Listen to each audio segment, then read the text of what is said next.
하나님 아버지, 세상에서 이기고 또 이기려 하는 이세벨의 음행에 빠지지 않게 하시고 어떻게 하면 이 음행을 깨뜨릴 수 있는지 알기를 원합니다. 말씀하여 주시옵소서. 예수님의 이름으로 기도드립니다. 아멘.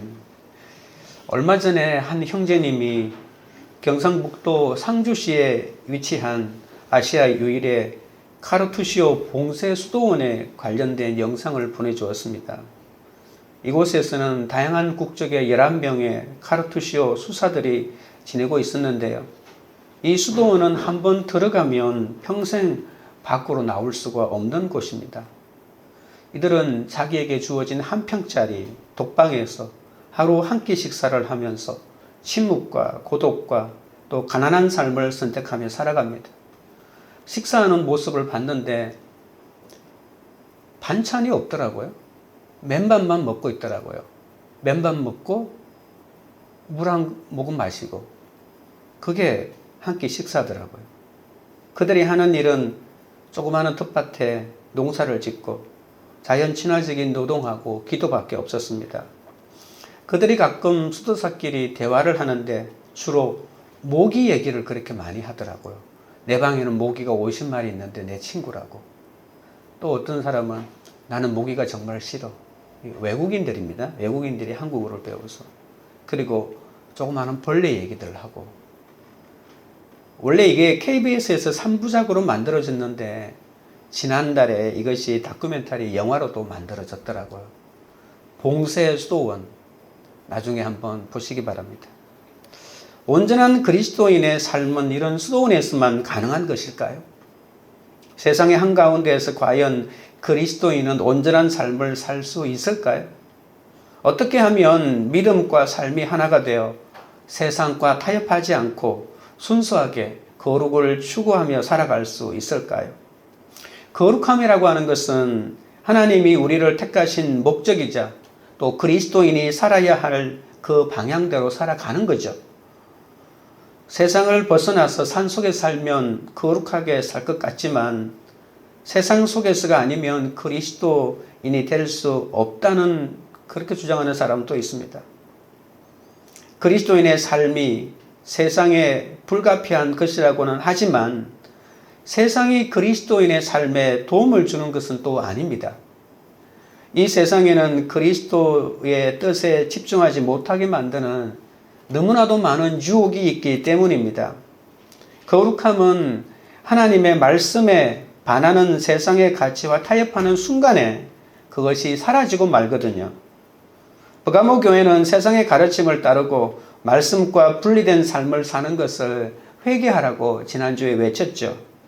오늘 두아디라 교회는 하나님의 말씀과 세상 가르침을 혼합해서 함께 사는 것을 회개하라고 합니다. 위선과 타협의 옷을 입으면 복음의 능력은 사라지기 때문에 그렇습니다. 그러면 우리는 이 세상 한가운데서 어떻게 거룩한 삶을 살아낼 수 있을지 오늘 본문을 통해서 살펴보도록 하겠습니다. 첫째로 행위대로 갚아주신다는 것을 아셔야 합니다. 18절입니다. 두아디라 교회의 사자에게 편지하라. 그 눈이 불꽃 같고 그 발이 빛난 주석과 같은 하나님의 아들이 이르시되. 두아디라는 다양한 길드로 유명한 상업도시입니다. 로마군이 이 전 유럽을 점령하기 위해서 수많은 길을 닦아 놓았지 않습니까? 그런데 로마가 이제 점령의 시기를 끝내고 이제 팍스 로마나 시대가 도래하니까 그때 닦아 놓았던 모든 군사 도로가 통상로가 되어 가지고 엄청나게 무역이 성행하게 되었습니다. 그 결과 두아디라는 중요한 길이 지나가기 때문에 일찍 동업조합이라고 하죠. 같은 일을 하는 사람들끼리 조합을 형성하는 것을 길드라고 하는데 그 길드가 발달하여 그 주위의 상권을 장악하게 되었습니다. 구리 세공업이나 염색업이나 이것이 두아디라의 대표 산업이었고 양모나 도자기, 피역 이런 것들도 많은 길드를 형성하고 있었습니다. 길드 가입은 의무는 아니었습니다. 하지만 길드에 속하지 않는 노동자는 거의 없다는 것입니다. 나 혼자 이 세공업을 하겠다 이런 건 없다는 겁니다. 반드시 그 길드에 가입되어 있습니다. 길드는 그렇기 때문에 이 상업뿐만이 아니라 사회생활의 중심으로 이 시민생활에 중요한 위치를 차지하고 있었습니다. 자색옷감 장사로 빌립보 교회 후원자인 루디아가 우리 알고 있잖아요. 이 루디아도 염료 산업이 유명한 이 두아디라 출신이었습니다. 산업이 발전하면 타협하거나 부패되지 않는 것이 없습니다.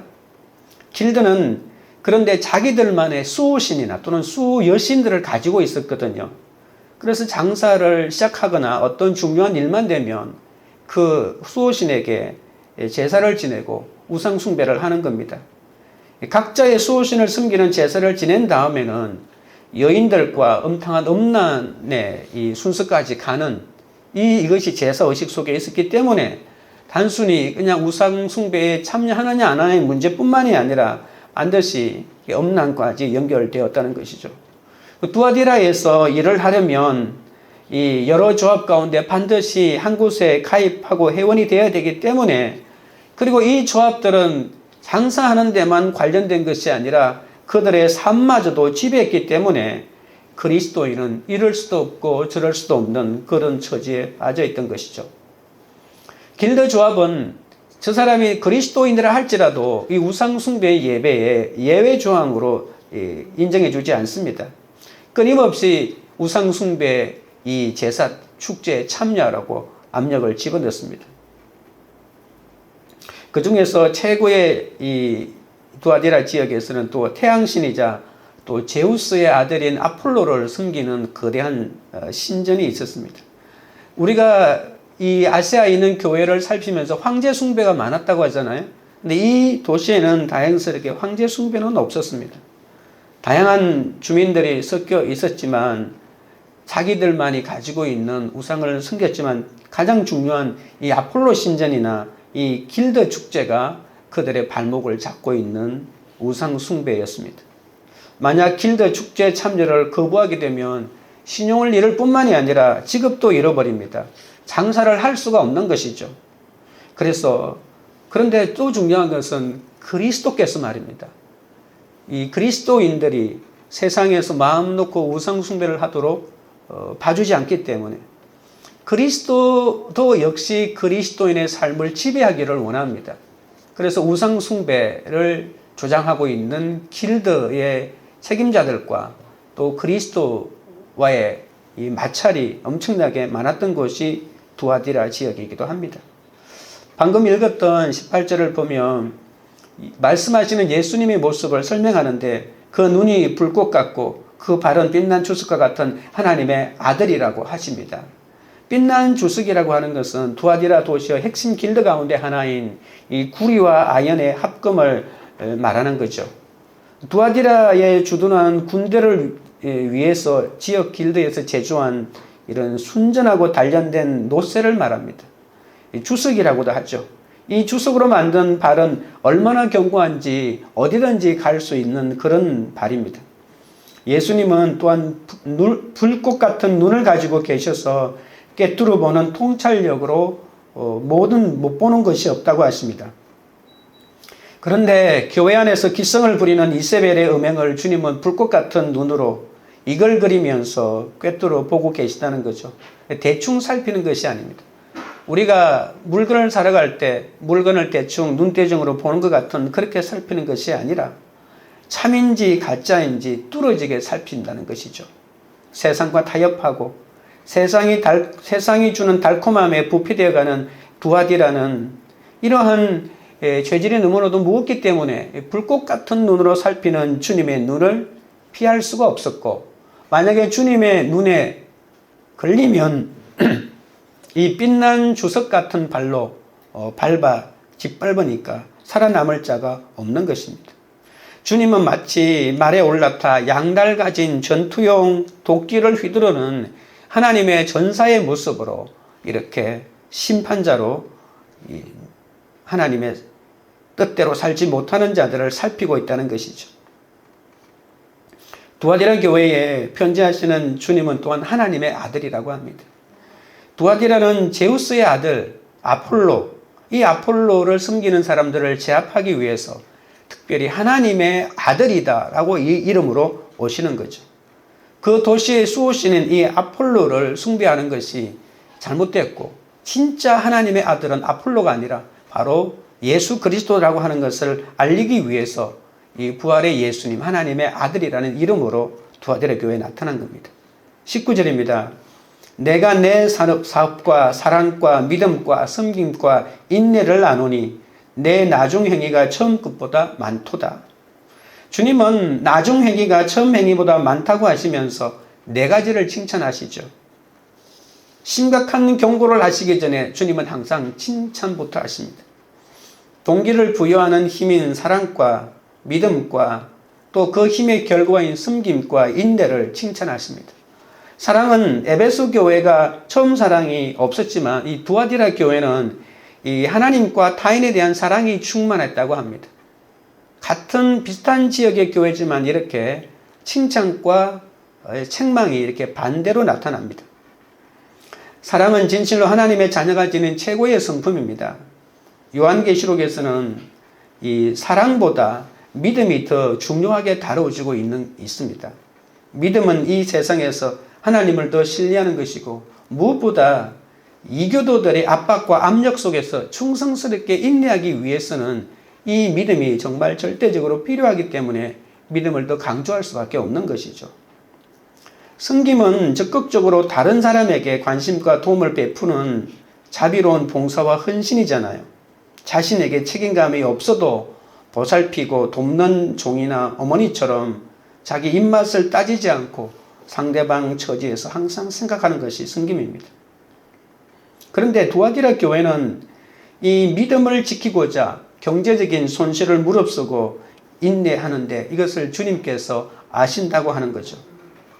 여러분, 인내가 만약에 순교를 의미한다고 해도 하나님에 대하여 진실함을 유지하는 이기는 자의 중요한 특징이기도 합니다. 이 네 가지는 그리스도인의 타인에 대한 관심과 하나님에 대한 충성이 어떤 것인지 보여주고 이 네 가지를 칭찬받았다고 하는 것은 두아디라 교회는 굉장히 좋은 교회라고 하는 것을 알 수가 있겠죠. 두아디라 교회는 에베소 교회와 달리 삶의 질이 떨어지지 않았습니다. 이 말은 무슨 말이냐면 처음엔 좋았다가 나중엔 안 좋아지는 경향이 있잖아요. 그런데 이 두아디라 교회는 처음보다도 나중에 더 사랑이 더 활활 불타올랐다는 것이죠. 처음 사랑을 잃어버린 것이 아니라 처음 사랑보다도 더 나중 사랑이 더 좋았다고 하니까 이보다도 좋은 칭찬이 없는 것이죠. 양도 많았고 질도 좋았다는 겁니다. 선한 행위가 더 많고 처음에 교회를 개척했을 때보다 더 큰 영향력을 가지게 되었으니 말입니다. 교회마다 섬기고 도울 일이 많습니다. 교회에서 섬기고 도울 사람이 없는지 살피는 게 중요하죠. 주님은 불꽃 같은 눈으로 나의 섬김을 기억하십니다. 나만 섬겨 또는 섬기는 건 나밖에 모르고 아무도 몰라줘 이렇게 생각이 들 때가 있습니다. 그러나 주님은 불꽃 같은 눈으로 나의 작은 섬김마저도 기억하고 계신다는 겁니다. 주님은 우리가 고난 가운데 서로 사랑하는 것을 불꽃 같은 눈으로 보십니다. 어떻게 하면 칭찬할까? 어떻게 하면 잘했다고 할까? 그 작은 점 하나라도 놓치지 않기 위해서 살펴보는 거죠.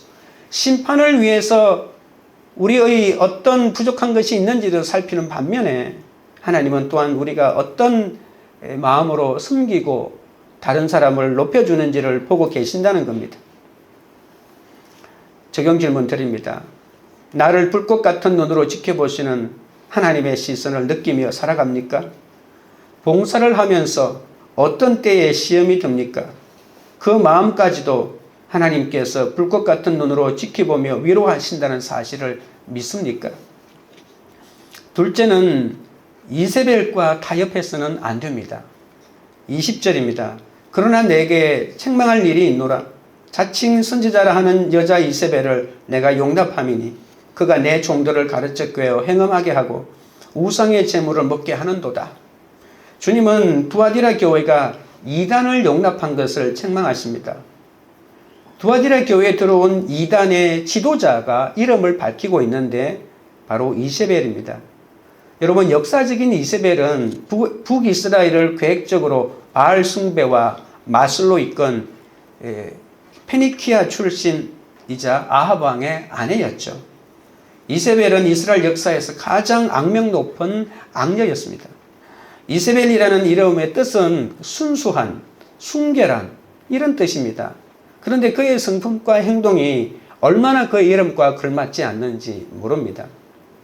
역사의 이세벨이 이스라엘을 바알 숭배로 몰고 갔듯이 이 두아디라의 이세벨은 성도들을 이방 종교의 음란한 축제로 이끌었습니다. 그런데 하필 왜 이세벨이라고 했을까요? 그것은 이 이단의 지도자가 아마 여성이었을 확률이 높습니다. 니골라당이나 우리가 앞에 봤던 발람의 교훈을 가리키는 자와도 긴밀하게 연관이 있고, 여러분 이단들은 다 연결되어 있는데요. 아마도 이 니골라당 선지자들에게 자기 집을 오픈하고 자기 집에 와서 모임을 갖도록 추천해주고 음식도 대접해주고 이렇게 열심으로 니골라당을 숨기다가 자기 나름대로의 이단의 교리를 확립하고 이단의 교주로 나선 그런 사람일 확률이 높다는 것입니다. 이 여자는 스스로 선지자다, 자칭 선지자라고 칭하면서 자신의 가르침은 하나님께로부터 임했다, 하나님이 나에게 말씀하셨다 그러면서 새로운 말씀을 시도하는 것이죠.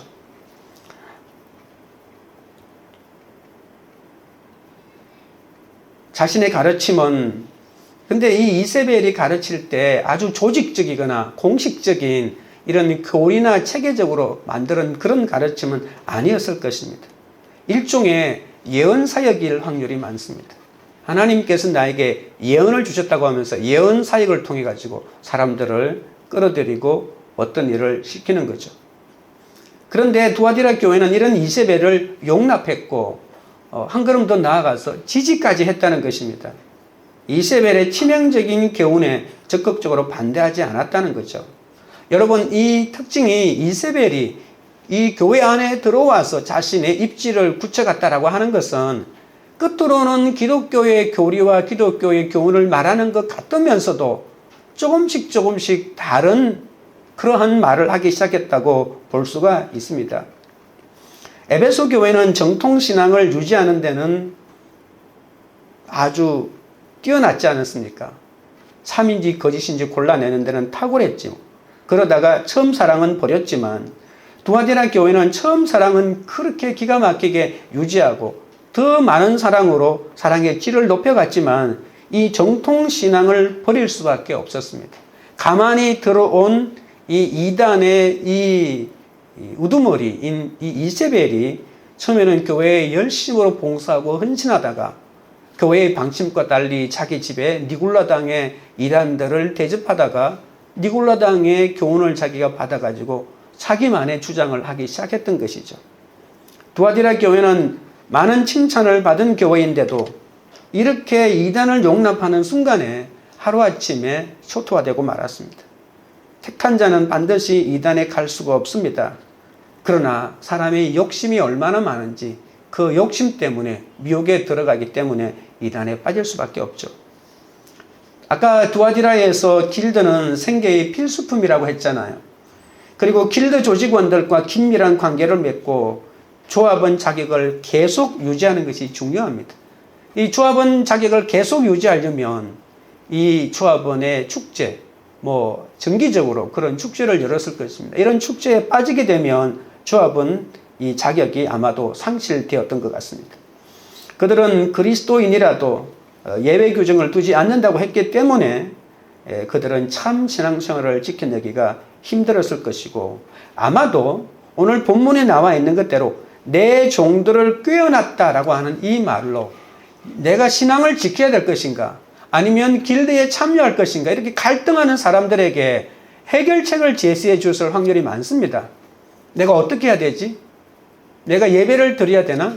또는 내가 어떤 장사를 해야 되나? 이런 갈등하는 사람에게 내가 하나님한테 물어봤는데라고 하면서 기가 막히게 이걸 빠져나갈 수 있는 길들을 몰래 조금씩 가르쳐 주기 시작했던 것이죠. 그러니까 내 편한 대로 생각하고 싶은 사람들은 이러한 이세벨에게 가서 자신을 이끌어 달라고 이렇게 인도하면서 빠져나갔던 겁니다. 우리가 지난 시간에 살펴봤던 니골라당이나 발람의 교훈도 마찬가지로 우리가 행하는 모든 사회에서 일어나는 것은 문화에 참여하는 것이 불과하지 신앙생활은 아니다. 내가 세상의 문화에 참여하더라도 내 속에 믿음만 있다면, 교회에 간다면 이것은 내 믿음은 절대로 사라지지 않는다. 이런 교훈을 얘기했던 거죠. 내 종들을 꿰어낸다라고 하는 말은 요한계시록에서 되게 나쁜 말입니다. 보통 사탄이나 거짓 선지자나 음녀 바벨론이 우상 숭배와 음녀를 빠뜨릴 때 이런 말을 씁니다. 꿰어낸다라고 하는 말은 좋은 표현이 아닌데, 이 이세벨이 바로 내 종이니까 하나님의 종이잖아요. 자기 종을 자기가 전도해가지고 뭐 이단의 종으로 만드는 건 모르겠는데 하나님의 종을 빼어간다는 겁니다. 남의 교회에 들어가서 교회 잘 다니는 사람에게서 누가 힘든 사람 없나라고 살피면서 그 사람한테 접근해서 거짓 가르침, 그리고 그 사람이 필요하고 듣고 싶은 말을 해주면서 슬쩍 이렇게 자기 교훈으로 이끌어간다는 그런 것입니다. 그러니 하나님이 얼마나 싫어하겠습니까? 보통 계시록에서는 믿지 않는 사람들이 꿰을 당하는데, 오늘 본문의 특징은 믿는 사람이 그 꿰을 받는다고 하니까 신천지처럼 교회 안으로 들어와서 노골적으로 몰래 하나님의 사람들을 빼어나가고 있는 것이죠. 우상은 아무것도 아니므로 이방 종교 축제에 참여하는 것은 죄가 아니다. 우리가 용납할 수밖에 없는 문화에 불과하다. 우리는 로마 시민이 아닌가? 이 로마 제국의 시민이 아닌가? 그러면 이 정도의 문화는 우리가 누려야 된다라고 주장했던 것이죠. 그래서 많은 사람이 행음을 하면서 우상의 제물을 먹었던 겁니다.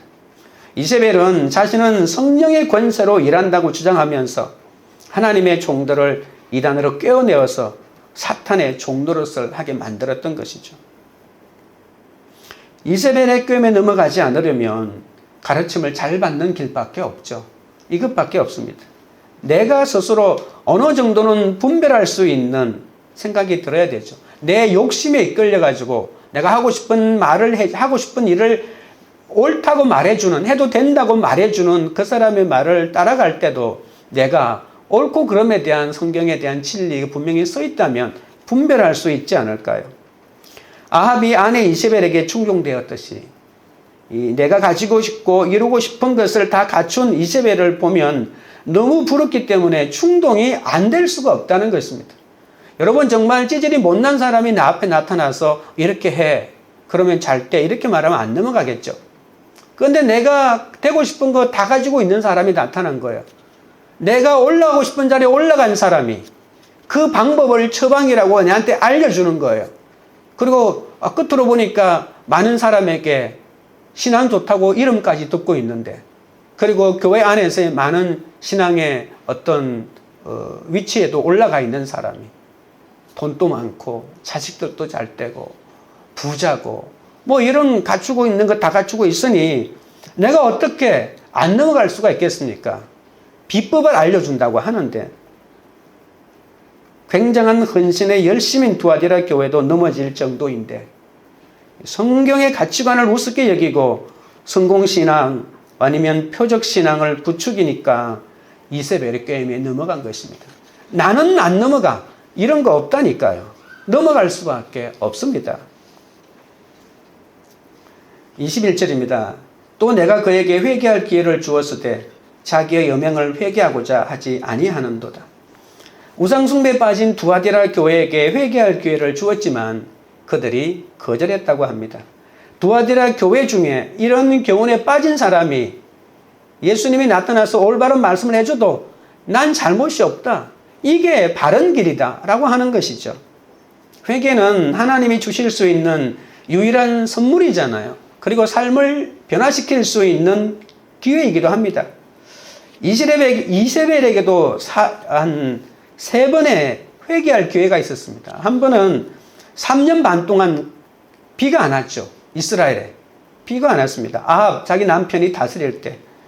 그리고 갈멜산에서 엘리야와 850명의 바알과 아세라 선지자가 대결을 하다가, 그리고 하늘에서 불이 내려서 엘리야가 이기고 그 바알과 선지자 450명이 몰살을 당했습니다.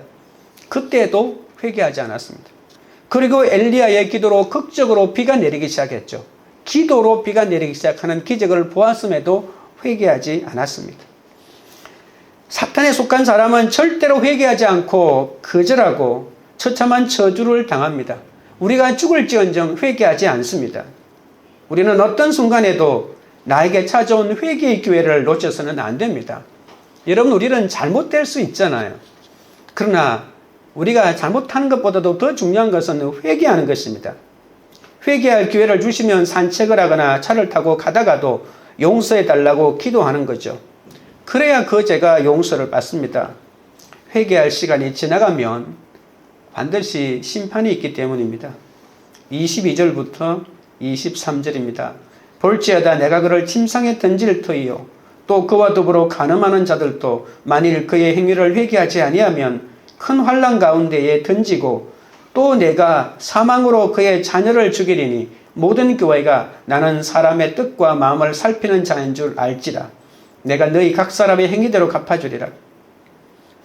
회개를 거절하면 하나님이 한 대로 갚아준대요. 회개하면 내가 한 것을 아는 것처럼 여겨주시지만 회개하지 않으면 내 죄가 그대로 남아있기 때문에 하나님이 합당한 심판을 할 수밖에 없습니다. 하나님은 우상숭배의 침상에서 이방 신들과 함께 뒹굴었던 자들을 음행을 저질렀던 그 침상에 집어 던진다고 하고 있으니까 되게 이 심판이 노골적입니다. 여러분, 이 침상이라고 하는 이 말은 원래 시체를 담아서 운반하던 연구차라고 하죠. 그런 뜻도 있습니다. 그런데 보통 중병에 걸려서 침상에 누워서 고통당한다는 그런 뜻도 있습니다. 그래서 침상에 집어 던진다라고 하는 것은 운구차에 실려 죽인다는 그런 뜻이 아니고 병들게 한다는 것입니다. 침상에 집어 던진다고 하는 것은 중풍에 걸려가지고 일어나지도 못하고 꼼짝없이 거기에 누워가지고 병을 앓고 있게 만들겠다, 그런 뜻이죠. 이 심판은 자기의 어리석음 때문에 만들어진 것이죠. 주님이 음행을 저질렀던 그 침대에 던지시니 침상이 병상이 되어서 일어나지 못하는 겁니다. 그리고 22절에 보시면 그와 더불어 간음하는 자들에게도 하나님께서 회개의 기회를 줍니다. 이세벨의 거짓된 가르침을 듣고 이 혼합주의 교훈과 풍습에 빠졌지만 그렇게 깊이 빠지지는 않은 교인을 말합니다. 아직 회개에 미온적인 태도를 갖는 그들에게 회개하라고 기회를 줍니다.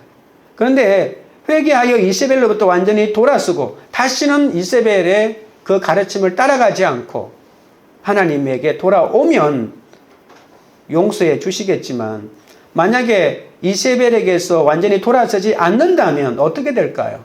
주님이 그 사람들을 환난으로 집어 던진다고 합니다. 환난은 종류가 많겠죠. 완전히 병이 들어 침상에서 일어나지 못하게 만드는 심판도 있고 또 내 삶 가운데 환난을 겪게 만드는 그런 일들도 있다는 것입니다.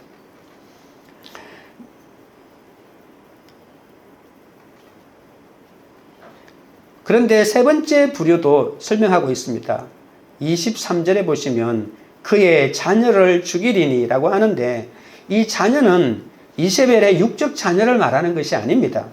영적 자녀를 말합니다. 그의 가르침에 철저히 의지한 사람들입니다. 어린아이가 부모를 의지하듯이 이세벨의 가르침이 시키면 시키는 대로 하든 여러분 이단이라도 그냥 이단이 시키는 대로 하는 그냥 그런 어린아이 같은 그런 종류의 사람이 있을 것입니다. 잠깐의 고난을 모면하고 순간의 쾌락을 즐기고자 이세벨과 간음하는 자들은 자신의 자녀들까지 사망으로 이끌게 되고 말죠.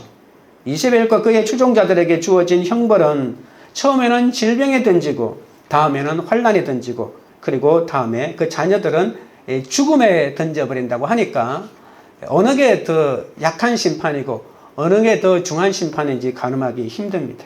단지 우리가 알 수 있는 것은 행한 대로 갚아주신다. 하나님은 반드시 용서하지 않는 사람에게는 행한 대로 갚아주신다라고 하는 것이죠. 이 세상에서 아무리 잘 사는 것 같이 보여도 예수 안 믿으면 구원이 없다라고 하는 이거 하나만 믿어도 우리는 이러한 세상의 가치를 무조건 따라가지는 않을 것입니다. 오늘 이 본문의 마지막에 교회에 대하여 하나 경고하고 있죠. 모든 교회는 주님의 손이 이 악인들 위에 떨어지는 것을 보고 피할 길이 없다는 것을 알아야 합니다. 23절 중간에 보시면 모든 교회가 나는 사람의 뜻과 마음을 살피는 자인 줄 알지라 내가 너희 각 사람의 행위대로 갚아주리라 라고 말합니다.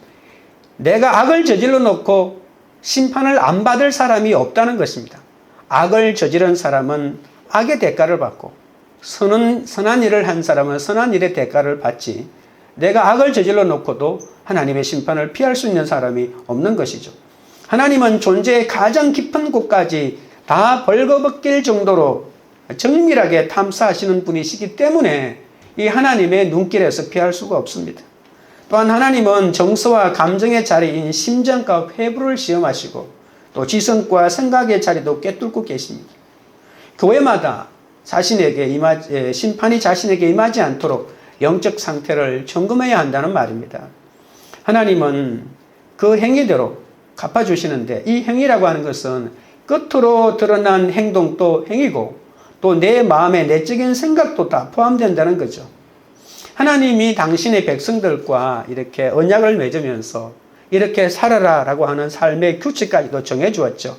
하나님과 언약을 맺을 때 내가 너희들의 하나님이 되어서 너희들의 삶을 지켜줄 때 너희들은 내가 원하는 삶의 방식대로 살아야 한다라고 하는 하나님이 기대하는 이 삶의 이 수준은 반드시 유지해야 합니다. 구약으로 말하면 이것을 십계명이라고 할 수가 있겠죠. 이스라엘 백성과 계약을 맺으면서 하나님이 요구하시는 것이 십계명이었습니다. 너희가 적어도 이것만은 지켜줘야 된다고 요구했던 것이죠. 그런데 1계명, 2계명이 지켜지지 않고 가늠하지 말라 그런 거 얼마나 많이 나와 있습니까? 하나도 지켜지지 않는 거죠. 계시록의 관점에서 얘기하면 이 각 교회에 처방하신 말씀에 순종하는 거겠죠. 오직 회개하고 돌이키는 자만이 하나님의 심판에서 건짐을 받습니다. 적용 질문 드립니다. 하나님이 회개할 기회를 주시는데 나는 잘못이 없다고 버티고 있지는 않습니까? 내가 믿음 때문에 손해보지 않으려고 세상과 타협하고 있는 것은 무엇입니까? 나를 꾀는 이세벨의 음행과 우상을 어떻게 회개하고 끊겠습니까? 셋째는 말씀을 굳게 잡아야 합니다. 24절입니다. 두아디라에 남아있어 이 교훈을 받지 아니하고 소위 사탄의 깊은 것을 알지 못하는 너희에게 말하노니 다른 짐으로 너희에게 지을 것이 없노라. 우리가 성경을 읽을 때 이 24절을 보고 여러분 착각하시면 안 됩니다. 24절은 이세벨의 교훈을 따라가는 사람들에게 하신 말씀이 아니라 믿음을 신실하게 지키고 있는 사람에게 하는 말이기 때문에 그 목적어를 잘 아셔야 합니다. 진실로 남아 있으려면 거짓 교훈을 거절해야 합니다. 교훈을 받지 아니한다고 했잖아요. 그 이세벨의 교훈을 거절해야 합니다. 물론 이세벨의 교훈을 거절하면 이세벨의 심판을 받고요. 하나님의 심판을 거절하면 하나님의 심판을 받습니다. 그러니까 예수 믿는 사람은 하나님이 심판하지 않습니다. 하나님에게 신실한 사람을 왜 심판합니까? 단지 사탄이 심판을 합니다. 반대라고요. 그리고 하나님은 하나님을 신실하게 따라오는 사람에게 심판하지 않고 하나님의 말씀을 거역하는 그들에게 하나님이 심판을 내리고 이렇게 서로 이렇게 크로스로 심판을 내리는 거죠. 하나님은 그러나 이 사탄의 심판을 받는 자도 하나님께서 환난에서 보호해 주시고 그것을 어떤 시간 속에 통제해 두죠. 10일 동안이다. 이렇게 시간을 통제해 놓고 그 심판을 겪게 하십니다. 그리고 그 심판 가운데서도 더 큰 사랑을 깨닫게 하시는 것이 특징이죠. 사탄이 영향을 미치는 이 사교 운동의 이 깊은 것을 거부해야 한다라고 말합니다. 이세벨은 자신은 하나님의 깊은 것을 알고 있다고 말합니다. 난 하나님의 깊은 것을 알고 있어. 그러니까 내 말을 들으면 하나님을 더 잘 믿을 수가 있어. 근데 어떻게 하나님을 더 잘 믿을 수가 있는지 알아? 사탄의 깊은 것을 경험해야 돼. 여러분, 우리가 가끔 자녀들에게 어쩔 수 없이 그냥 고생해 봐야 된다고 이렇게 하면서 그냥 내가 어떤 것도 할 수 없으니까 그냥 방임할 때가 있습니다. 여러분, 과연 이 이세벨의 말이 맞을까요? 우리가 사탄이 무엇인지 사탄을 알면 사탄을 이길 수 있다라고 말입니다. 그래서 사탄이 원하는 것을 해라고 하는 겁니다. 사탄의 깊은 것, 그거 경험해야 돼. 그래야 사탄에게 안 넘어갈 수가 있어. 이단에 안 넘어가려면 이단에 들어가서 한 2, 3년 동안 있다가 와 이겁니다. 그러면 내가 뭐 종교마다 다 해야 되나? 어떨 때는 머리 깎고 어떨 때는 또 수도원에 들어가고 뭐 이런 거 다 해야 되나요? 어떨 때는 또 무당 밑에 들어가서 또 전수도 받아야 되나요? 모든 이단들한테 다가서 거기에 심취해 봐야 그 이단을 알고 거기에 안 넘어진다라고 하는 거예요. 이게 설득력이 있게 들리십니까? 자기를 합리화하고자 하는 사람은 이 말을 교묘하게 합리화할 수가 있겠죠. 사탄을 이기려면 사탄의 깊은 것을 경험해 보아야 한다는 이 이세벨의 말에 절대로 넘어가시면 안 됩니다. 이세벨은 길드 축제와 이교도 축제가 악하다는 것을 인정했지만 아무리 우상 숭배에 참여해도 우상이 신자를 이길 능력이 없다고 주장합니다. 하나님이 얼마나 강한데, 하나님은 천지를 만드신 분이야. 그리고 하나님을 믿는 네가 얼마나 강한데 이단 우상 숭배에 가서 절해도 하나님은 네 속에 있는 믿음을 지켜주기 때문에 네가 절 안 한 거로 인정해. 해도 돼. 그러니까 마음대로 음행을 저질러도 돼. 이 육신 이까짓 거, 이 육신은 구원의 대상이 아니야. 영만이 구원의 대상이야. 그래서 영지주의가 나왔죠. 영에 관한 지식만이 구원을 주기 때문에 육신은 쾌락에 던져도 돼. 이렇게 말하는 거예요. 하나님이 얼마나 강력한 분이신데 너 하나 못 지켜주겠어? 마음대로 해. 하나님은 다 너를 마지막에 완전히 구원해 줄 수 있어. 이렇게 꼬신다는 겁니다. 여러분, 얼마나 위험합니까? 다른 짐이라고 하는 말이 또 나옵니다. 그러면서 나는 너희들에게 다른 짐은 안 지워줄 거야. 이렇게 말합니다. 다른 짐은 뭘까요? 다른 짐은 뭐 우상 제물을 먹지 마라, 간음하지 말라, 이런 여러 가지 말이겠죠. 근데 이런 말 내가 너희에게 안 하겠다고 말입니다. 두아디라의 남은 자들은 이 지혜와 포용이라고 하는 이름으로 이 우상 문화와 타협하라는 이세벨의 설교가 사탄의 가르침이라는 것을 알았기 때문에 택도 없는 소리 하지 말라고 거부하지 않았습니까? 그렇게 우상 숭배를 거부하다가 어떻게 됐을까요? 당연히 이 이세벨의 보복을 받죠. 길드에서 쫓겨나고 장사도 못하고 그냥 가난에, 아주 처참한 가난에 빠지는 그러한 어려움까지 겪게 되었습니다. 거짓된 가르침을 따르지 않고 오직 예수님의 가르침을 충실하게 따르는 짐을 지고 있는 이들에게 예수님이 어떤 다른 짐을 지을 수가 있겠습니까? 너 주일 성수 잘하라, 뭐 이런 말을 할 필요가 없네. 너 성경 읽어라, 말씀 묵상하라. 지금 아니 예수 믿는 것 때문에 직업도 잃고 모든 경제적인 손실을 잃고 이렇게 가난에 처하면서도 주님을 지키는 믿음을 가지고 있는 자에게 뭐 이거 하라 저거 하라 이렇게 할 필요가 없는 것이죠. 그러니까 내가 너에게 다른 짐을 너에게 지울 것이 없다고 하는 것이 얼마나 큰 칭찬이고 인정해 주는 것이고 격려해 주는 것. 내가 네 신앙은 다 인정했다. 여러분, 우리 성경에 나와 있는 모든 하나님의 가르침은 하나의 짐이라고 표현하고 있는 거예요. 너는 너 신앙을 내가 인정했다. 그래서 내가 성경에 있는 다른 거 뭐 하라고 말할 필요가 없다. 내가 너를 인정했다. 그런 뜻입니다. 사탄의 깊은 것을 알게 된 사람은 오히려 더 사탄의 유혹 땅에 넘어진다는 사실을 알아야 합니다. 여러분, 한번 나는 하나님을 믿는 사람이니까 불륜도 괜찮아. 그건 내 삶의 안에 자극제가 될 거야. 한 번쯤 아무도 몰라. 한번 해보십시오. 해보면 이거 별거 아니네. 이거 정말 별거 아니네. 인간의 사랑은 정말 별거 아니다. 이렇게 생각될까요? 아닙니다. 그 환상에 사로잡혀서 또 다른 사람을 찾아 나서고 있습니다. 해도 들키지도 않네. 돈 그렇게 많이 들지도 않네. 내 비밀이 보장되네. 그래서 계속해서 그 길로 빠져들어간다니까요. 사탄의 깊은 것은 끝으로는 안 그런 척합니다.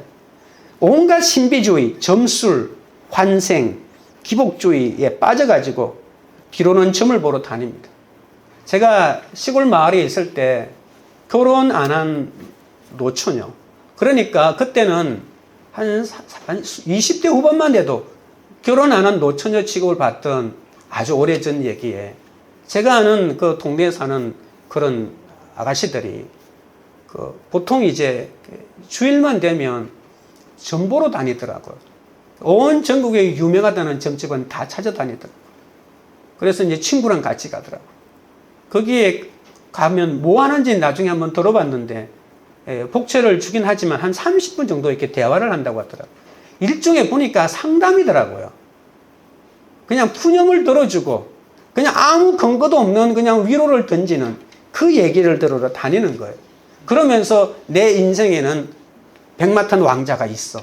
이런 환상에 젖어가지고 지금 나는 그래도 잘하고 있다고, 이렇게 내 삶은 나의 지금의 어떤 결단에 달려있는 것이 아니고 사주팔자에 달려있다고, 그 시간만 되면 나는 잘 되게 되어 있다고, 이런 거짓된 환상을 쫓고 있다가 50이 넘은 지금도 결혼 안 한 분이 있습니다. 물론 50이 넘어 결혼 안 한 분이 이상하다는 얘기는 아닙니다. 그렇게 그 점쟁이 말을 따라다니다가 그런 분들도 있다, 그런 얘기입니다. 교회 안에서도 예수 점쟁이를 찾는 사람이 있지 않을까요? 우리가 이단을 알아야 이단을 이길 수 있다면 우리가 이단 교회에 다 단체로 가입해서 한번 경험하는 것이 가장 이단에 대한 좋은 예방법이 되겠지만, 그건 있을 수가 없는 이세벨의 속임수에 불과하다는 것을 아셔야 합니다. 그냥 이단들의 책도 보지 마십시오. 25절입니다. 다만 이들에게 있는 것을 내가 올 때까지 굳게 잡으라. 우리가 처한 환경에서 복음을 굳게 잡고 있어야 한다고 합니다. 끝까지 인내하며 진리를 붙들어야 합니다. 여러분, 시편 16편 6절에는 내게 줄로 재어준 구역은 아름다운 곳에 있으며 나의 기업이 실로 아름답도다. 근데 여러분, 이거 참 어려운 겁니다. 내가 가지고 있는 굳게 잡아라. 내 부인을 굳게 잡고, 내 남편을 굳게 잡고, 내 자식을 굳게 잡고, 내가 지금 있는 직장을 굳게 잡고 사는 게 어렵습니다. 잡을 게 안 보여. 내 아내를 보니까 아이고 잡을 게 없어. 내 남편을 보니까 아이고 내가 네 잡아서 내가 어떻게 인생을 살겠나. 자식 보니까 잡을 게 없어. 저 자식 잡아가지고 자식이 나를 행복하게 해줄 것 같지, 내 노후를 그냥 보장해 줄 것 같지 않는 거예요. 그런데 하나님은 왜 내게 줄로 재어진 구역이 아름다운 곳에 있다고 할까요? 여러분, 내 남편, 내 아내, 내 자녀, 내 구역이 도망치고 싶을 만큼 힘들어도 그 삶의 터전에서 복음을 굳게 잡는 것이 하나님의 일이라고 하는 거예요. 여러분, 하기 싫어도 잡으십시오. 직장을 잡으시고, 내 남편을 잡으시고, 내 아내를 잡으시고, 그래도 내 자녀, 어떤 부족해도 그것이 내 자녀라고 하는 것은 하나님이 나에게 줄로 재어준 구역이니까. 여러분, 내 삶의 부모를 어떻게 바꿀 수가 있겠습니까? 내 인생의 앞으로의 삶은 내 노력으로 더 좋아지게 만들 수 있겠지만 나의 과거를 어떻게 바꿀 수가 있겠습니까? 내가 선택하지 않았는데 내 부모 때 일어난 일을 내가 어떻게 할 수가 있겠습니까? 내 선택도 내가 마음에 안 들 수가 있겠죠. 그냥 핑계를 댑니다. 살아보니까 아니더라고. 내가 사람 잘못 봤다고. 그건 내 삶의 결론이니까. 그래도 내 남편, 내 아내, 내 자식, 내 부모를 아름다운 구역이라고 하고 내 아내, 내 남편, 내 자식을 붙들기 힘들거들랑 그걸 붙잡으라고 하는 것이 아니라 말씀을 붙잡으라고 하는 것이죠. 하나님을 붙잡으라고 하는 것이죠. 그러면 내가 함께 살고 있는 그 사람이 다르게 보인다고요.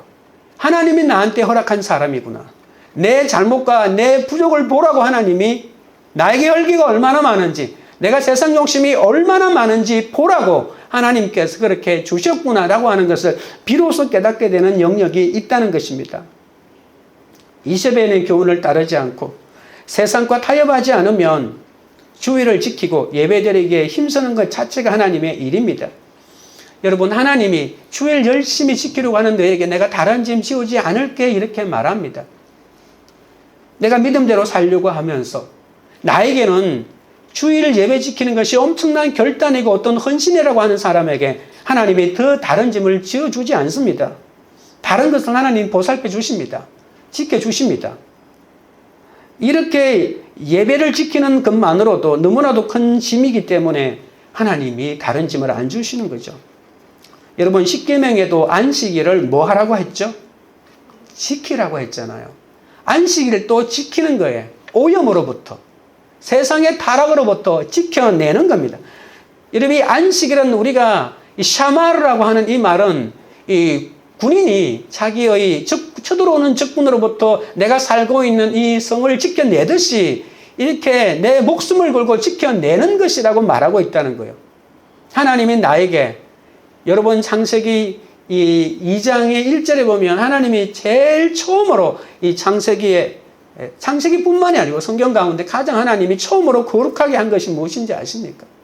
하나님은 사람을 거룩하다고 말하지 않고 어떤 물건을 거룩하다고 말하지 않고 하나님은 자기 자신을 일컬어 거룩하다고 하지 않고 하나님이 최초에 거룩하다고 말한 것은 바로 시간을 보고 하나님이 거룩하다고 말했습니다.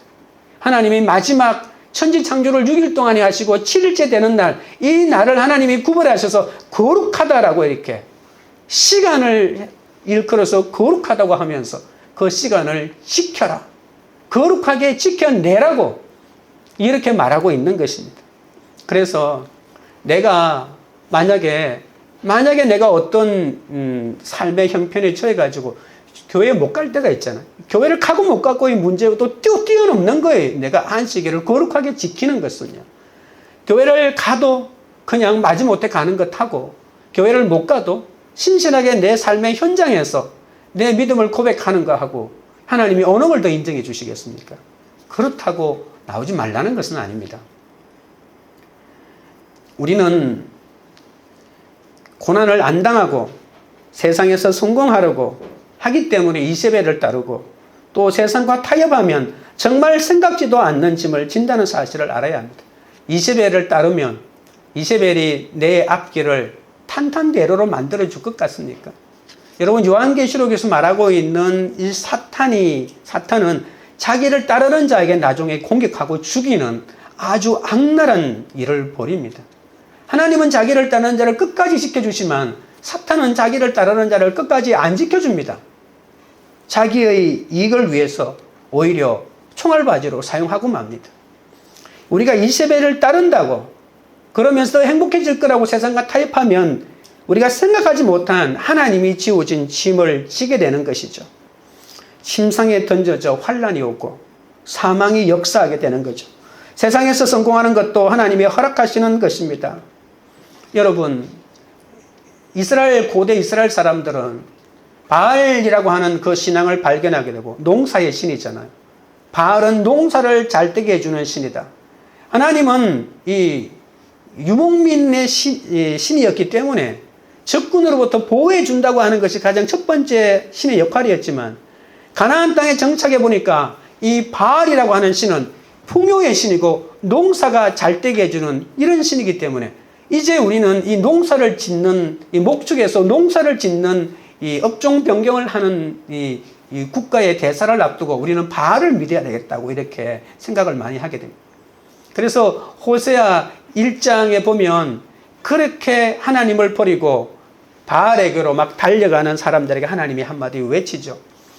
너희들이 먹고 살게 해준 거 바알이 해준 거 아니고 내가 해준 거라고. 여러분, 세상 성공도 하나님이 주시는 거예요. 여러분, 우리는 세상 성공은 이세벨이 해준다고 생각하고 있어요. 아닙니다. 돈도 하나님이 벌게 해주시는 거죠. 건강도 하나님이, 우리가 그렇게 세상에서 추구하고 싶은 이 모든 것도 하나님의 손에 있다는 것입니다. 하나님이 허락하시는 거죠. 바알이 허락해 주는 게 아니라고 하는 거. 우리가 속아서는 안 됩니다. 우리가 원하는 모든 하나님의 축복이 하나님의 손에 달려 있다고 하는 것을 우리가 잊지 말아야 합니다. 그렇기 때문에 끝까지 남은 자가 되려면 공동체와 함께 이 말씀을 부여잡고 복음을 부여잡아야 하는 것이죠. 26절부터 29절입니다. 이기는 자와 끝까지 내 일을 지키는 그에게 만국을 다스리는 권세를 주리니 그가 철장을 가지고 그들을 다스려 질그릇 깨뜨리는 것과 같이 하리니 나도 내 아버지께 받은 것이 그러하니라. 내가 또 그에게 새벽별을 주리라. 귀 있는 자는 성령이 교회들에게 하시는 말씀을 들을지어다. 이기는 자가 되려면 끝까지 주님의 일을 지켜야 합니다. 이세벨의 거짓된 가르침을 거부하고 이세벨의 교훈에 빠진 자들을 치리하고 교회를 회복하는 것이 두아디라 교회가 해야 될 가장 첫 번째 일이겠죠. 힘든 삶의 터전에서 복음을 굳게 잡는 것이 하나님의 일이라고 했죠. 그러면 성도는 하나님과 함께 만국을 다스리는 권세를 약속해 주십니다. 만국을 다스리는 권세는 에덴의 회복을 말하는 것입니다. 그리고 아담과 하와에게 부여되었던, 여러분 창세기 1장 28절을 기억하십니까? 이것을 소위 말하는 문화명령이라고 하는데, 생육하고 번성하여 땅에 충만하라, 땅을 정복하라. 그리고 그 정복하는 범위를 말하는데, 바다의 물고기와 하늘의 새와 땅에 움직이는 모든 생물을 다스리라 라고 이렇게 말합니다. 하나님은 자기에게 줄로 지어준 구역을 잘 지키는 자에게 자기 가정뿐만이 아니라 이 만국을 다스릴 수 있는 막강한 권세도 허락하신다고 합니다.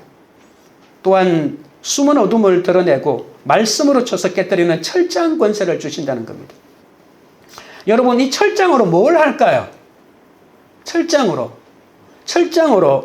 이 질그릇을 산산조각 깨뜨린다고 하는, 질그릇은 바로 우리 이 사람을 가리키는 거죠.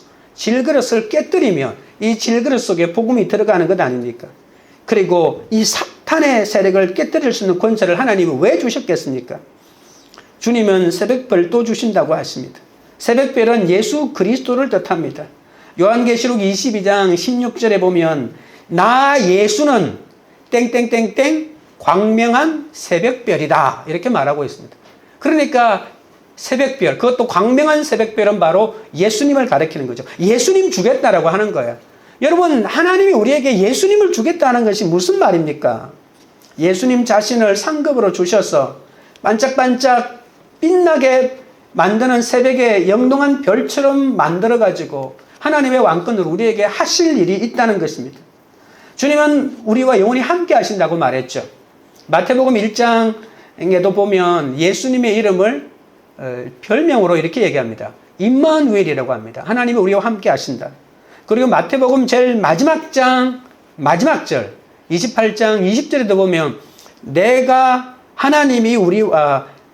세상 끝날까지 너희와 항상 함께 있으리라.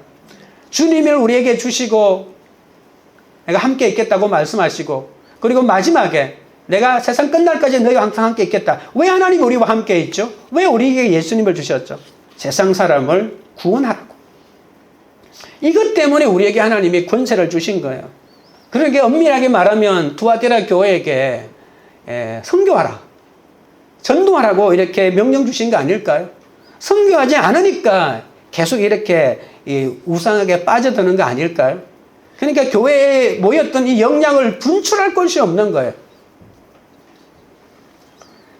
우리와 함께 하시겠다는 이 복음 전하고 선교하라고 하는 이 말을 이 두아디라 교회는 들어야 합니다.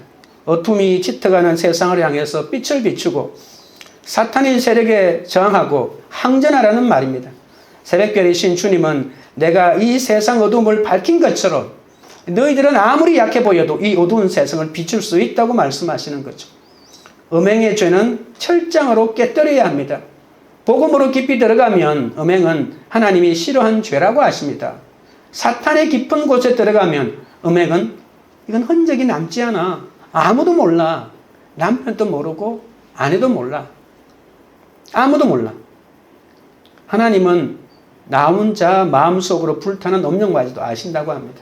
여러분, 사탄의 깊은 곳으로 들어가면 아무도 몰라. 괜찮아. 하나님이 깊은 곳으로 가면 이건 엄청난 죄라고 말합니다. 사람의 뜻과 마음을 살피는 주님은 잘못된 교제를 반드시 밝히 드러내십니다. 잘못된 교제에 괜히 미련을 가지면 꺼진 불도 되살아납니다. 왜 가정이 있는 사람에게 기웃거립니까? 이 사람이 바로 내가 발견한 유일한 사랑이야. 내 유일한 반쪽이야. 그런 거 없습니다. 하나님이 나에게 허락한 구역이 아닙니다. 계속 기웃거리면 미련만 생겨가지고 못 벗어나는 거죠. 그건 그냥 죄입니다. 음행의 문제는 처음부터 이 철장으로 무섭게 깨뜨려야 합니다. 이 음란의 문제, 음행의 문제를 철장으로 깨뜨리지 않으면 그냥 시간을 주면 뭐 이렇게 정리가 되고 이런 거 없습니다. 무조건 철장으로 깨뜨려 버려야 됩니다. 아무리 깊이 있는 깨달음이라고 해도 예수 없는 깨달음은 사탄의 깊은 것에 지나지 않습니다. 아무리 감동적인 말이라도 예수님의 말씀보다 더 귀한 것은 없습니다. 철장으로 이세벨의 교훈을 깨뜨리며 새벽별처럼 많은 사람을 옳은 대로 돌아오게 하셔야 합니다.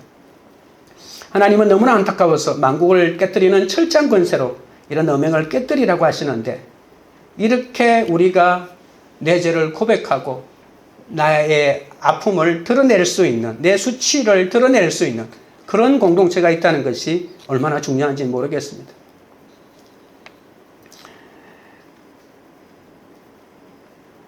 마지막 남은 자로 부르시는 하나님의 말할 수 없는 사랑을 깨닫고 내가 남은 자가 되어서 남은 인생을 음행에서 회개하고 철장을 깨뜨리는 권세를 가지고 새벽별이 되어서 무사람들을 나처럼 살지 말고 하나님의 은혜 가운데 들어오라고 요청하는 그런 사명자가 되어야 할 것입니다. 적용 질문 드립니다. 지금 나에게 어떤 고난이 있습니까? 그 고난 중에도 주일에 교회에 와서 예배드리면서 복음을 붙잡고 있습니까? 어렵게 예배드리는 것 자체가 너무도 큰 짐이기 때문에 하나님께서 다른 짐을 지우지 않으심을 믿습니까? 고난을 피하려고 이세벨의 게임에 넘어가면 더 큰 고난이 온다는 사실을 믿습니까? 말씀을 맺겠습니다. 하나님은 행위대로 갚아주십니다. 사랑과 믿음과 섬김과 인내의 첨예를 간직해야 합니다. 이세벨과 타협해서는 안 됩니다. 잠깐의 고난을 모면하고 순간의 쾌락을 즐기기 위해서 이세벨의 교훈을 따라서는 안 됩니다. 말씀을 굳게 잡아야 합니다. 세상의 교회는 환난당하고 빚지고 원통한 자들이 모이는 곳이잖아요. 성공 출세가 아니라 오직 예수를 외치는 곳이 되어야 합니다. 줄로 재어준 환경에서 복음을 굳게 잡고 다스릴 때 철장 권세와 영롱한 새벽별의 영광과 통치의 권세도 허락해 주십니다. 내 힘으로는 아무것도 할 수 없지만 주님의 보혈을 의지하여 하나님의 보좌 앞에 나아가시기 바랍니다. 우리가 찬양 드리고 기도하도록 하겠습니다.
그날은 오리라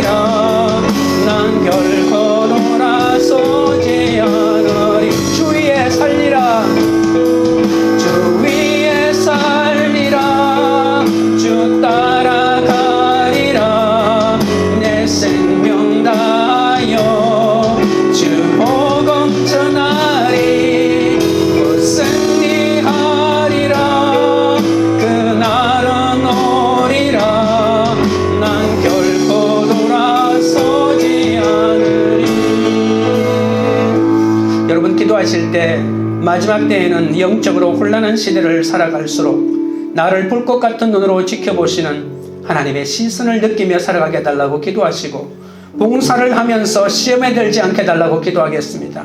그 마음까지도 하나님께서 불꽃 같은 눈으로 지켜보며 위로하신다는 사실을 알게 해달라고 기도하겠습니다. 하나님이 회개할 기회를 주시는데 나는 잘못이 없다고 버티지 않고 회개할 수 있도록 해달라고 기도하고, 하나님께서 허락한 믿음을 귀한 줄 알고 끝까지 붙잡게 해달라고 기도하겠습니다. 내가 믿음 때문에 손해보지 않으려고 세상과 타협하지 않게 해달라고, 나를 꾀는 이세벨의 음행과 우상을 회개하고 끊어내게 해달라고, 이 시대에 이세벨에 물들지 않은 남은 자라는 사실을 깨달아 주님을 굳게 붙잡게 해달라고 기도하겠습니다. 지금 나에게 어떤 고난이 있더라도 그 고난 중에도 주일에 교회에 와서 예배드리면서 복음을 붙잡게 해달라고, 어렵게 예배드리는 것 자체가 너무도 큰 짐이기 때문에 하나님께서 다른 짐은 지우지 않으심을 알게 해달라고, 고난을 피하려고 이세벨의 꾀임에 넘어가면 더 큰 고난이 온다는 사실을 알고 말씀대로 믿고 살고 누리는 삶을 살게 해달라고 주의 세 번 부른 다음에 기도하며 나아가겠습니다. 주여 주여 주여, 거룩하신 하나님 우리 아버지여, 마지막 때에는 영적으로 혼란한 시대를 살아갈수록 나를 불꽃 같은 눈으로 지켜보시는 하나님의 시선을 느끼며 살아가게 하여 주시옵소서. 봉사하면서 시험에 들지 않도록 붙잡아 주시옵소서. 그 마음까지도 하나님께서 불꽃 같은 눈으로 지켜보며 위로하고 온다는 사실을 알게 하여 주옵소서. 하나님이 회개할 기회를 주실 때 잘못이 없다고 버티지 않고 회개할 수 있도록 역사하여 주옵소서. 하나님께서 허락한 믿음을 귀한 줄 알고 끝까지 붙잡을 수 있도록 인도하여 주옵소서. 내가 믿음 때문에 손해보지 않으려고 세상과 타협하지 않게 하여 주옵소서. 나를 끄는 이세벨의 음행과 우상을 회개하고 끊어내게 할 수 있도록 도와주옵소서. 이 시대에 이세벨에 물들지 않도록 아버지 하나님 주님만을 굳게 붙잡을 수 있도록 도와주옵소서. 지금 나에게 어떤 고난이 있더라도 그 고난 중에도 주일에 교회에 와서 예배드리면서 복음을 붙잡을 수 있게 하여 주시고, 어렵게 예배드리는 것 자체가 너무도 큰 짐이기 때문에 하나님께서 다른 짐을 지우지 않으심을 알게 하여 주옵시고, 고난을 피하려고 이세벨의 꾀임에 넘어가지 않게 하시며 아버지의 더 큰 고난을 받을 수밖에 없다는 사실을 알고 말씀대로 믿고 살고 누리는 삶을 살도록 아버지 하나님 붙잡아 주시옵소서. 하나님 아버지, 나중 행위가 처음 행위보다 더 많았던 두아디라 교회도 이세벨의 음행에 넘어가고 말았습니다. 예수를 믿으면서도 세상 성공, 자식 성공을 위해 수고하며 따라가다가 이세벨의 유혹에 넘어지고 말았습니다. 십자가를 피하려고 세상과 타협하며 음행과 우상을 가까이 한 나의 죄를 용서하여 주옵소서. 편하게 목회하는 이세벨의 유혹에 빠지지 않도록 아버지 하나님이여 두렵사오니 불쌍히 여겨 주옵소서. 교회도 개척하고 목회도 열심히 하는 것 같아도 자칭 선지자가 되어 하나님이 보내신 성도들을 잘못된 길로 인도한 것 같사오니 용서하여 주옵소서. 회개하고 돌이키지 않으면 병상에 던져져서 환난을 당할 수밖에 없다고 했사오니 아버지 하나님이여 인도하여 주옵소서. 자녀를 위해서라면 생명을 내버릴 정도로 열심히 살았다 해도 내 옆에 자녀도 없고 영적 후사도 없습니다. 그저 환난과 궁핍만 남았사오니 아버지 하나님이여 이세벨의 교훈을 따라가지 않는 저희들이 되게 하옵소서. 오늘 두아디라 교회를 알게 하심을 감사합니다. 회개할 기회를 주심을 감사합니다. 마지막 남은 자로 부르시는 하나님의 사랑을 알게 해주시니 감사합니다. 내 죄를 회개함으로 철창 권세와 새벽별 영광을 누리기를 원합니다. 다른 사람들에게 나처럼 살지 말라고 외치는 그 사명자가 되게 하여 주옵소서. 죄지은 우리가 환난 가운데서 남은 자가 된 것처럼 우리 가족들이 아직도 예수를 알지 못하고 아버지 하나님이여 세상을 따라가고 있지만은 아버지여 그들 가운데도 남은 자를 허락하여 주시옵소서. 만국을 다스리는 철창 권세를 주실 것을 믿습니다. 새벽별의 영롱함이 우리 가운데 있기를 원합니다. 아버지 하나님이여 주님을 사랑함으로 교회를 사랑함으로 어떤 악한 세력도 틈타지 못하도록 철장으로 죄를 깨뜨리게 하여 주옵소서. 아버지 하나님, 우리에게 철장 권세를 주시고 예수를 주신 것은 복음을 전하고 선교하라고 하셨사오니 아버지 하나님이여 선교하는 교회의 사명을 감당하도록 인도하여 주시기를 원하옵나이다. 광교 우리들 교회가 용납했던 음행에서 회개함으로 만국을 다스릴 철장으로 깨뜨리고 영롱하게 비추는 새벽별의 권세를 얻게 하여 주옵소서. 각자의 애워싸인 징계를 인정하고 잘 감당함으로 말씀이 들리는 그 한 사람이 되어 아버지여 예레미야의 눈물과 애통함으로 다시 살아나게 하여 주옵소서. 말씀을 굳게 잡아 철장으로 이세벨의 권세를 깨뜨리고 많은 영혼을 주께로 인도하는 그러한 공동체가 되도록 역사하여 주시옵소서. 예수 그리스도 이름으로 기도드리옵나이다. 아멘.